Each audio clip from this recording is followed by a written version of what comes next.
আজ ভারত জুড়ে চলছে এবারের লোকসভা নির্বাচনের শেষ এবং সপ্তম দফার নির্বাচন।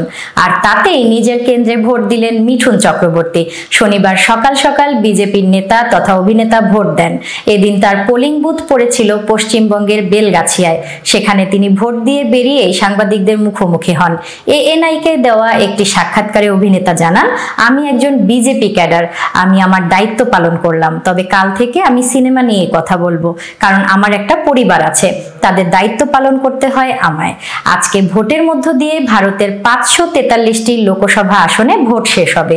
এ দফায় দেশ জুড়ে 904 জন প্রার্থীর ভাগ্য নির্ধারণ হবে। এর মধ্যে অন্যতম বিজেপির শীর্ষ নেতা প্রধানমন্ত্রী নরেন্দ্র মোদী। শেষ দফায় ভোট হচ্ছে উত্তরপ্রদেশের 13, পাঞ্জাবের 13, পশ্চিমবঙ্গের 9, বিহারের 8, উড়িষ্যার 6, হিমাচল প্রদেশের 4, ঝাড়খণ্ডের 3 আর চণ্ডীগড়ের 1টি আসনে।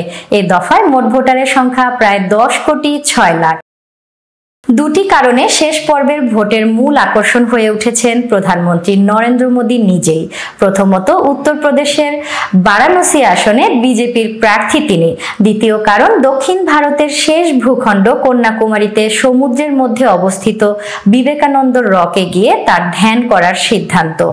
গত বৃহস্পতিবার রাত থেকে সেখানে শুরু হয়েছে তার ধ্যান পর্ব ও আরাধনা। আজ শনিবার ভোট শেষে তিনি ধ্যান ভঙ্গ করবেন। গত 16 মার্চ ভারতের দ্বিকক্ষ বিশিষ্ট সংসদের নিম্নসভা লোকসভা ভোটের সূচি প্রকাশ করে নির্বাচন কমিশন। সেই থেকে 2.5 মাসের বেশি সময় ধরে চলে নির্বাচন প্রক্রিয়া।